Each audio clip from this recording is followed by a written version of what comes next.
At Arizona State University, we're bringing world-class education from our globally acclaimed faculty to you. Ranked #1 in innovation for 10 consecutive years and #2 among public universities for employability, ASU isn't just ahead of the curve. It's creating new paths to success. Earn your degree from the nation's most innovative university. Online. That's a degree better. Explore more than 300 undergraduate, graduate, and certificate programs at asuonline.asu.edu. We interrupt this program to bring you an important Wayfair message. Wayfair's got style tips for every home. This is Styles McKenzie helping you make those rooms sing. Today's style tip. When it comes to making a statement, treat bold patterns like neutrals. Go wild, like an untamed animal print area rug under a rustic farmhouse table from Wayfair.com. Arr, fierce. This has been your Wayfair style tip to keep those interiors superior. Wayfair, every style, every home. Welcome to Good Advice Givers, the podcast where real stories meet real solutions. Whether you're leveling up in life, navigating your hustle, or simply looking for wisdom that works, you're in the right place.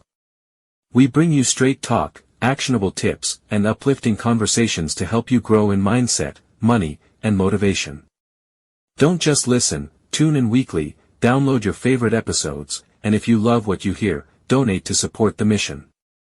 Your support helps us keep sharing the good advice that changes lives. We're building a community of thinkers, doers, dreamers, and believers, and we want you in it. From interviews with entrepreneurs and creatives to personal reflections on real-world challenges, every episode is packed with practical value. Ready to grow with us? Let's get into it.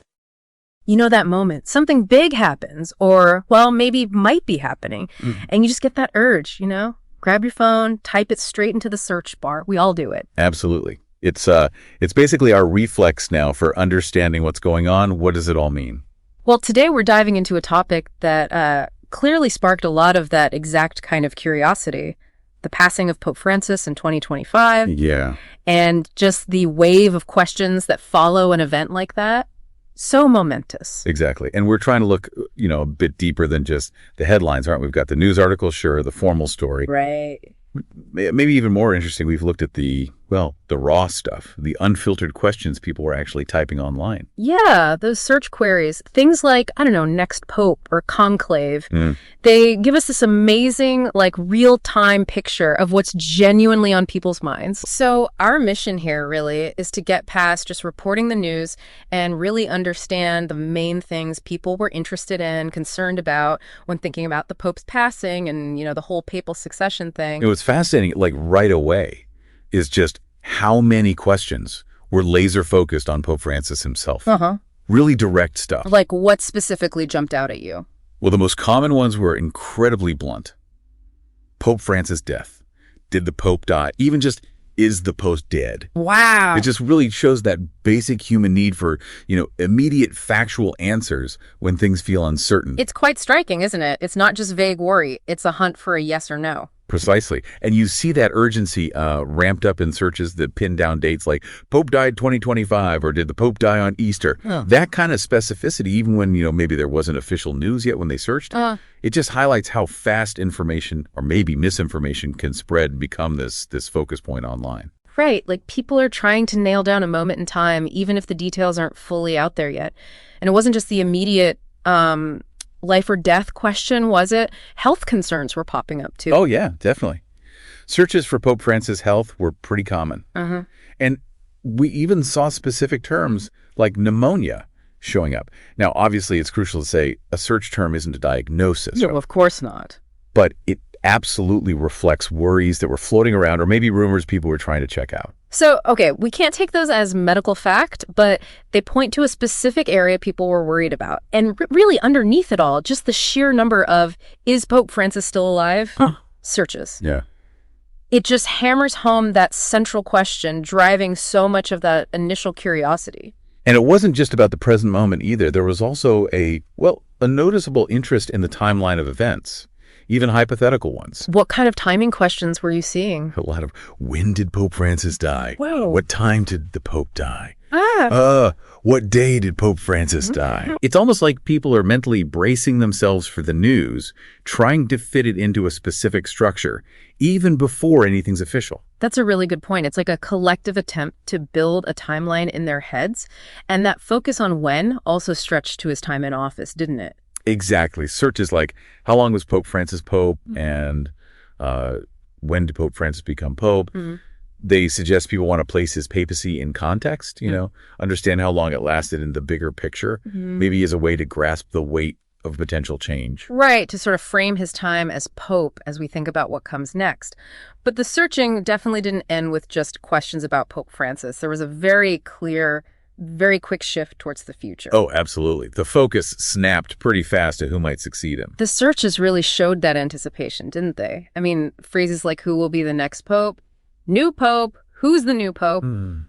They were everywhere. And then even more specific ones like who will be the next Pope after Pope Francis and who will succeed Pope Francis? That succession question was obviously huge. It's a remarkably fast pivot, isn't it? From worrying about the current Pope to intense guesswork about his successor. Yeah.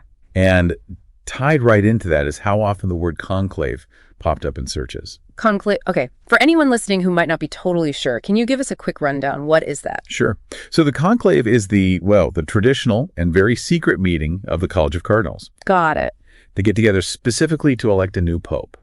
It's this ancient ritual, super strict rules about secrecy and, the famous white smoke signaling they've picked someone. Why the white smoke? It all creates this moment of intense global focus. Okay. So not just some casual vote, it's a specific historical process. And people were also digging into the timing of this conclave too, right? Absolutely. Tons of queries like, when will the next pope be elected? When will the conclave begin? When does the conclave start? And even how long does it take to elect a new pope? This shows people get that picking a new pope isn't instant. It follows a set procedure, and there's usually an expected time frame. So there's definitely an awareness of a process, a timeline involved. Yeah. And then naturally the speculation kicks in. Who are the likely candidates? Exactly. The guessing game begins. Looking at the search data, we saw several names popping up a lot. Luis Antonio Tecolo, sometimes spelled Cardinal Tagle. Okay. Cardinal Dolan, Cardinal Kevin Farrell, Cardinal Sarah Pietro Parolin. Sometimes that came up as Cardinal Petro Parolin. Interesting variations. Yeah, and Timothy Dolan, sometimes just Timothy Dolan. Right, these are definitely names you hear often in discussions about potential successors, the papabili, as they sometimes call them. The popables. Exactly. It's that informal term for cardinals, seen as potential candidates. The fact these names show up so much in searches probably just reflects the media coverage and expert opinions people are saying. And it wasn't only specific names. There were also broader searches showing just a general interest in the whole field of potential candidates. What kind of broader searches did you see? Phrases like next pope candidates, who is likely to be the next pope, candidates for next pope, and even just who will replace Pope Francis. Right. It suggests people are trying to get a handle on who's in the running, what the overall landscape looks like. It really does feel like this global guessing game, trying to predict the next leader for the Catholic Church. We even saw searches like next pope odds, like people are trying to handicap the race. Oh, that's a natural human thing, isn't it? Trying to predict big outcomes. It's true. And those perceived odds, they often reflect a mix of things, someone standing in the church hierarchy, their perceived influence, that sort of thing. Now, you mentioned context earlier, and it's interesting how we also saw searches looking back at previous popes. Yes, that historical angle is quite telling. We saw searches for Pope John Paul II and Pope Benedict XVI, his immediate predecessors, and specifically questions about Pope Benedict's death, like when did Pope Benedict die? Yeah, and simpler ones too, like who was the Pope before Pope Francis? Even the phrase, the two popes, which, could be about the movie. Right, the film. Just that time when both Benedict and Francis were alive. These look-back searches, they suggest people are trying to place Pope Francis within the longer story of the papacy. Exactly. It's like trying to understand his time in relation to recent history, maybe draw comparisons with the popes before him. Yeah. It gives a framework for understanding his papacy, maybe even for thinking about what qualities might be looked for next. And it's not just past popes. There were also searches digging into Pope Francis's own personal background. Oh, yeah. Like what kind of details were people looking for? His birth name, Jorge Mario Bergoglio, came up a lot. Along with Argentina and Buenos Aires, where he's from. And the term Jesuit also appeared quite frequently. These context searches are pretty key to understanding the person behind the title. Being a Jesuit, for instance, that's a huge part of his theological view, his leadership style, how he engages with social issues. That's a really important point. The Jesuit order has such a distinct history. Exactly. Known for intellectual rigor, commitment to social justice. It definitely informs his approach. Yeah, his background clearly shaped his papacy. Now, switching back to the actual process, the mechanics of what happens next. Right. We saw plenty of questions about that too. Yes. Definitely a public curiosity about how the church actually works, governance-wise. Searches like, what happens when the pope dies? How do they pick a new pope? And how do they choose a new pope? Were really common. It really shows people want to understand the nuts and bolts of the church during such a critical moment. Precisely. And seeing terms like College of Cardinals and Papal Conclave pop up shows there's at least some public awareness of the key groups involved. Right. The College of Cardinals, just for clarity, is that group of senior clergy, mostly bishops, the Pope appoints. They're his main advisors, and crucially, they're the ones who elect his successor. And it seems like location was also on people's minds during this time. Yes, several key spots within the Vatican were searched for, often. Like where exactly? Well, obviously Vatican and Vatican City were big. Sure. But also more specific places like Casa Santa Marta, which is where Pope Francis lives, the Sistine Chapel, the iconic spot for the conclave, and St. Peter's Basilica. These places are just so central to the church administration, worship, history, so it makes total sense they'd feature heavily in searches during a potential transition. They're the physical heart of it all. And maybe unsurprisingly, news outlets played a massive role. Oh, absolutely. The searches were just loaded with references to all sorts of news organizations. We saw the generic stuff like news and breaking news, right? Yeah. But also very specific outlets, CNN, Vatican News, ABC, BBC, National Catholic Register, Reuters, AP, Fox News, CBS, New York Times, NYT too. Yeah, Newsmax, EWTN, Yahoo, lots of them. NBC, Associated Press. Just a huge list. And then direct searches too, like Pope Francis News and even Papa Francisco News. That sheer volume and the variety of news sources mentioned just underlines the huge global interest. Totally. People rely heavily on the media for updates about his health and any potential change. It also maybe suggests people are looking for different angles, comparing sources. Yeah, casting a wide net to stay informed. Now, some of the related names and topics that surfaced were pretty interesting too. Oh, yeah. Like what? Well, we saw searches like J.D. Vance meets Pope. And then questions spinning off that, like, is J.D. Vance Catholic? It kind of shows how events involving the Pope can cross over into, wider political chat, sparking curiosity about connections between public figures and the church. Yeah, that makes sense. Encounters between the Pope and political figures often get a lot of attention. It highlights his role on the world stage beyond just religion. And then there was that really fascinating search term, the last Pope. We'll be back after a quick break. Hey there. Welcome to Good Advice Giver. First, we interrupt this program to bring you an important Wayfair message. Wayfair's got style tips for every home. This is Nicole Byer, helping you make those rooms flyer. Today's style tip: when it comes to making a statement, treat bold patterns like neutrals. Go wild! Like an untamed animal print area rug under a rustic farmhouse table from Wayfair.com. Ooh, fierce! This has been your Wayfair style tip to keep those interiors superior. Wayfair, every style, every home. we want to start by saying a massive thank you for tuning in today. Whether you're a long-time listener or you're joining us for the first time, we're truly grateful to have you here. We know you've got a lot of options when it comes to podcasts, so the fact that you're spending your time with us means the world. So thank you. That's right. We're excited to have you with us because here on Good Advice Giver, we cover just about everything. Whether you're interested in sports, relationships, sex, money, finances, business, digital marketing, music, education, movies, comedy, or something else entirely, we've got it all. No topic is off limits here, and we dive deep into real, meaningful conversations that matter. We've also got a mix of male and female hosts, so you're always getting a well-rounded perspective on every topic we cover, from business strategies to personal development, from car shopping to digital products like affiliate marketing. We bring a little bit of everything to the table. Our goal is to offer advice, insights, and some laughs along the way to make sure you feel welcome and engaged, no matter what brought you here. And it doesn't stop there.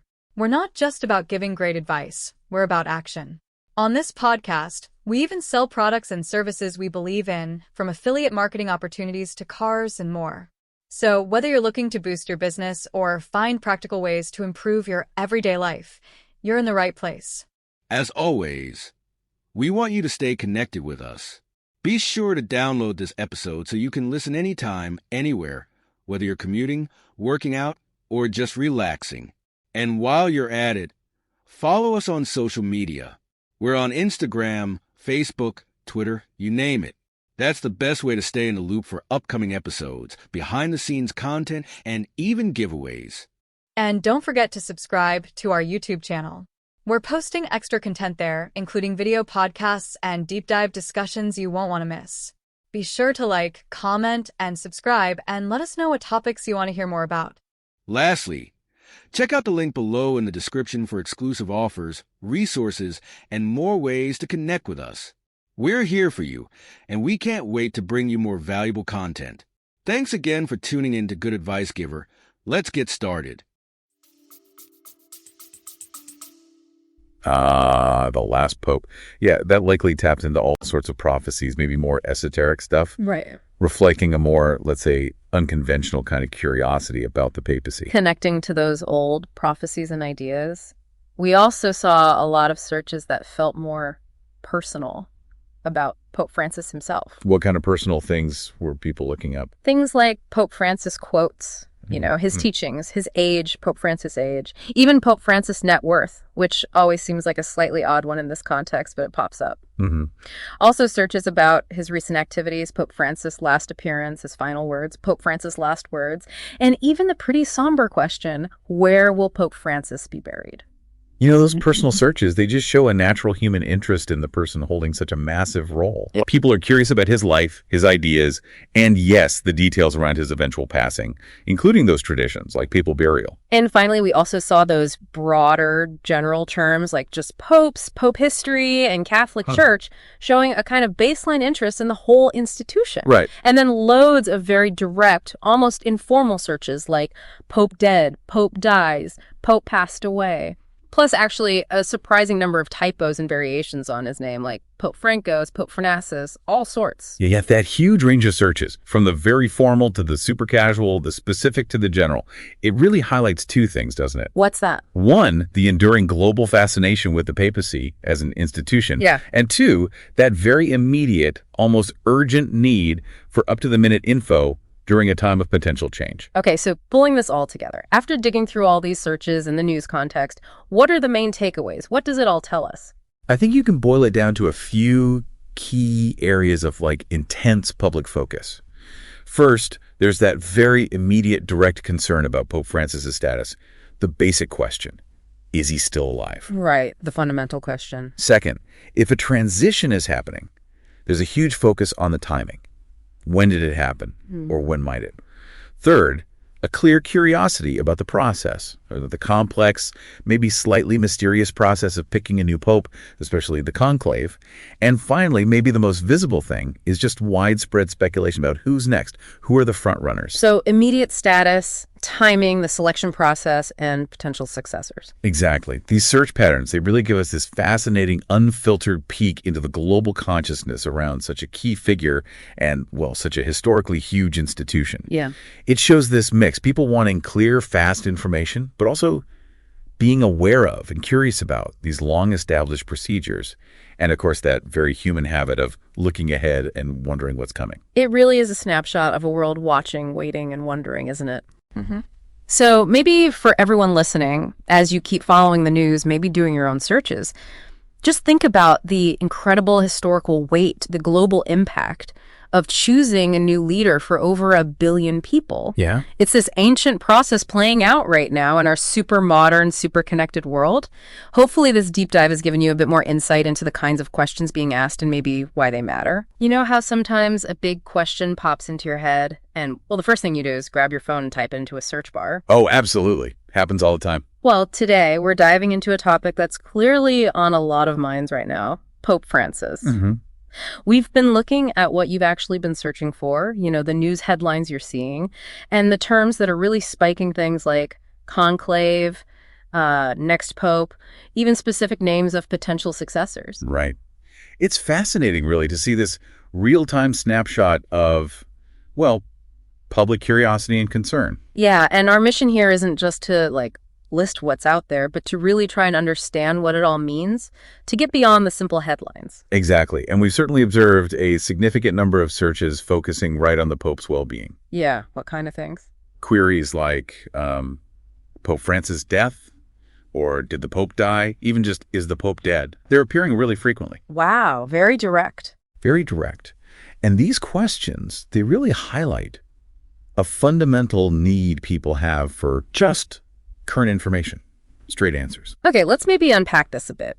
What really struck me looking at these first searches is just how immediate they are, how factual people want the answers to be. Mm-hmm. You're not just asking about his health generally. It's that blunt, did he die question. Sometimes even with specific dates, right? Like Pope died 2025, or I saw, did the Pope die on Easter? Yes, exactly. That points to a real urgency, doesn't it? A desire to know the situation now. Definitely. And this immediacy, it suggests people are looking for definitive answers, probably in what feels like a really fast-moving news cycle. And we're seeing health concerns too, right? Not just the life or death question. That's right. Related health concerns are surfacing. Searches for Pope Francis' health generally, but also specific things like pneumonia are appearing. Okay, but just to be clear, seeing pneumonia in a search doesn't mean that's a confirmed diagnosis or anything. Oh, absolutely not. But it does show maybe a particular concern or rumor that's circulating, something people have heard and are checking. Gotcha. And really, at its core, the sheer number of searches for, is Pope Francis still alive? Just underscores the central question on seemingly everyone's mind. And it's not just about right now, is it? I noticed a really specific interest in, the timing of things. Explain that. Well, queries like, when did Pope Francis die? What time did the Pope die? Even what day did Pope Francis die? They're really common. It's almost like people are trying to pinpoint a specific moment it might have happened, even though, there's been no official announcement of anything like that. That's a really interesting point. It's like preparing for the information almost. And this focus on the when, it also stretches to his time in office, doesn't it? Yeah, I saw that too. Searches like, how long was Pope Francis Pope and when did Pope Francis become Pope? Right. Which suggests maybe a desire to understand the duration of his papacy, perhaps as a way to contextualize any potential transition. Yeah. Putting it in perspective. Okay, but the search activity, it definitely doesn't stop with just questions about Pope Francis himself. No, not at all. There's this really strong pivot towards the future. I mean, the searches are just full of anticipation. Like what? Things like, who will be the next pope, new pope, who's the new pope, and then even more specific ones like, who will be the next pope after Pope Francis, and who will succeed Pope Francis? Yeah. The succession question, it's clearly a major point of interest. It's almost immediate, the shift. It is. Yeah. And what's fascinating there is how quickly that focus shifts. The term conclave also pops up frequently in searches connected to succession. Right. Conclave. Can you quickly explain that? Sure. So for anyone unfamiliar, the conclave is that very traditional, highly secretive meeting of the College of Cardinals.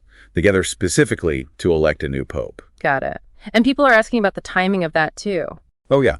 People are definitely inquiring about the timeline. We see, when will the next pope be elected? When will the conclave begin?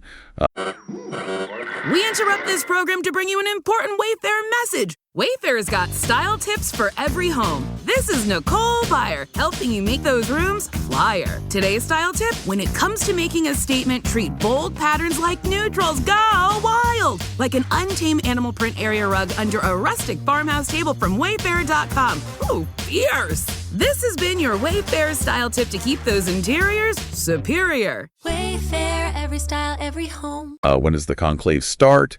And even how long does it take to elect a new pope? So there's an awareness, it's a whole process. Exactly. It shows an understanding that this isn't just random. It's a structured process. Yeah.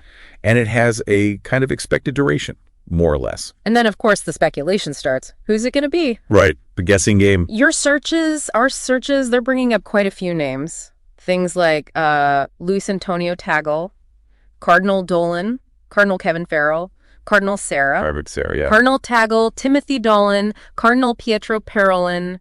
Lots of variations on those names. Mm-hmm.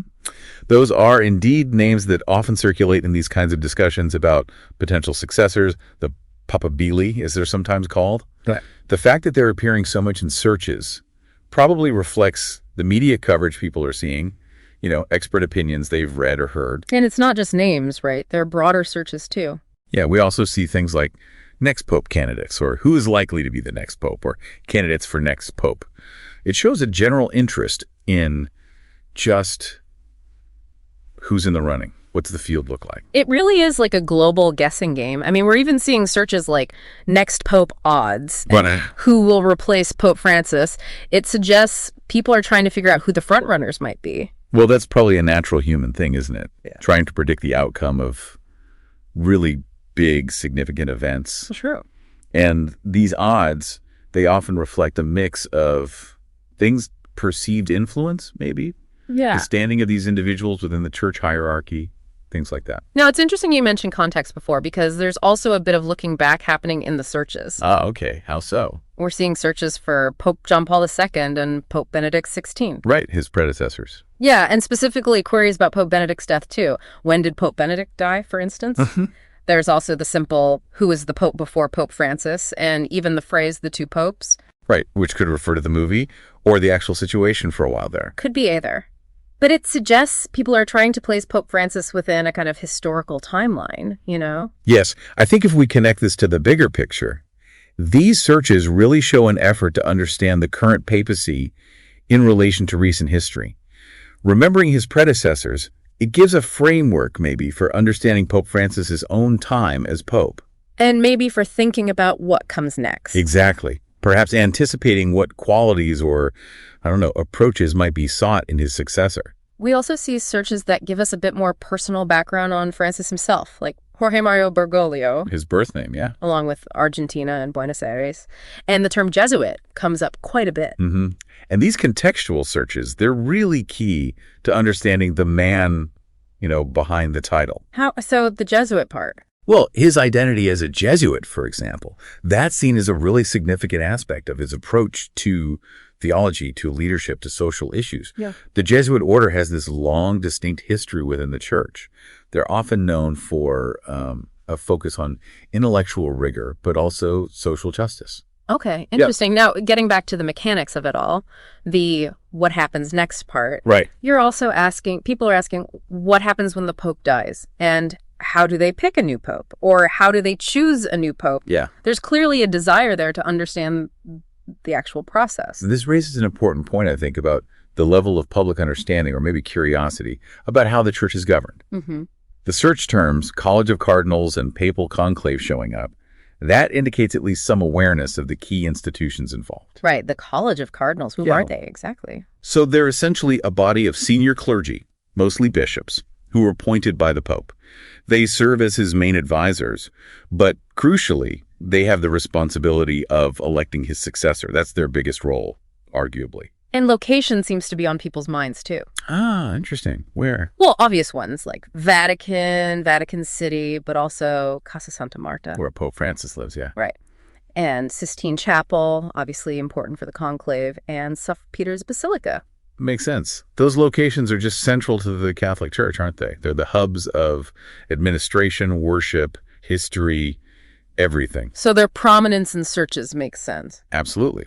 Especially in the context of a potential papal transition. That's where the action happens, so to speak. And naturally, news is a massive part of this whole picture. Oh, undoubtedly. I mean, the search queries are just packed with news outlets. Generic ones like news, breaking news, but also specific ones, CNN, Vatican News, ABC News, BBC News, even outlets like National Catholic Register or Reuters, NAT, all the big ones. Mm-hmm. Fox News, CBS. Yeah, tons of them. And direct searches too, like Pope Francis News or even Papa Francisco News. The sheer volume of those news-related searches, it just underscores the huge global interest in Pope Francis, doesn't it? And the widespread reliance on media for any kind of updates. Totally. Now, some of the related figures and topics that pop up are quite interesting too. Oh, like what? Well, we see J.D. Vance meets Pope, and then related questions about his religion. Is J.D. Vance Catholic? Things like that. Okay. It just shows how these papal events can kind of intersect with broader political or public discourse, you know? Yes, encounters between the Pope and, well, public figures often generate that kind of interest and maybe speculation. It highlights the Pope's role on the world stage beyond just the church. We also see a few other names like Peter Turkson, Jonathan Pryce. Probably from the Two Popes movie again. Likely. And the really intriguing search term, the last Pope. That one likely connects to various sort of interpretations and prophecies throughout history. It reflects maybe a more esoteric kind of curiosity surrounding the papacy sometimes. Nostradamus predictions, things like that. Right. We also see a more personal interest in Pope Francis himself. People searching for Pope Francis quotes. His teachings, yeah. His age, Pope Francis' age. Even Pope Francis' net worth, which is always a strange one for a pope. Always comes up, yeah. Questions about his last appearance or last words. And then the rather somber query, where will Pope Francis be buried? These personal searches, they reveal that, well, natural human curiosity about the individual, don't they? The person holding this really significant office, people are interested in his life, his words, and, yeah, the details surrounding his eventual passing, including those traditions of papal burial. And finally, there are just broader terms floating around, things like popes, pope history, Catholic Church. General interest? Yeah, and a lot of very direct, almost informal queries, just Pope dead, or Pope dies, Pope passed away. Very blunt. Yeah, plus loads of variations and misspellings, you know, Pope Francis, Pope Phronosis. It's a real mix of formal and informal ways of asking. And that wide array, I think it demonstrates both things simultaneously. That general, enduring interest in the institution of the papacy itself, and also a very immediate, almost urgent need for up-to-the-minute information, however you phrase the question. Okay. So taking all of this in, this whole stream of searches and questions, what are the main takeaways from this deep dive? What does it really tell us? Well, I think it really seems to boil down to a few core areas of intense interest. Okay. First, there's that very direct concern about Pope Francis's current status. Just, is he okay? Is he alive? Right. The fundamental question. Second, if a transition were to happen, people are very focused on the timing of that event. When did it or when might it occur? The when. Got it. Third, there's a real curiosity about the intricate process of selecting a new pope, particularly that whole mechanism of the conclave. How does it actually work? And finally, maybe most prominently in some ways, there's just widespread speculation about who the potential successors might be. Who's next? The who. So status, timing, process, and successors. That's a very accurate summary, I think. These search trends, they offer this fascinating glimpse into the global consciousness, really, surrounding such a pivotal figure and, frankly, a pivotal institution. Yeah. It reveals, I think, a desire for clear information, definitely an awareness or at least curiosity about the established procedures, and just that natural human interest in what the future might hold for the Catholic Church. It truly is a snapshot of a world watching and waiting and wondering. So maybe a final thought for everyone listening. As you continue to see headlines or maybe even type more questions into that search bar yourself, perhaps consider the immense historical weight, you know, and the worldwide implications of selecting a new leader for over 1 billion people. It's huge. It's this ancient process unfolding right here in our very modern, very connected world. Hopefully this deep dive has given everyone a bit of a clearer lens, maybe, through which to view any future developments. Today is your lucky day. Today is the day that our $3 website works for you, paying you directly to your PayPal daily. Imagine $3 ongoing continuous payments to your PayPal account. Imagine falling asleep and waking up to $300 in your PayPal account. How would this make you feel? How could this help you? What bills could you pay? What kind of fun could you have? What does that retirement look like now? All for a one-time payment of $3. This website is DFY done for you, fully built and completely hosted, and never stops collecting payments for you. You have spent $3 on coffee on a regular, but that coffee won't help you create multiple streams of income. Click the link below.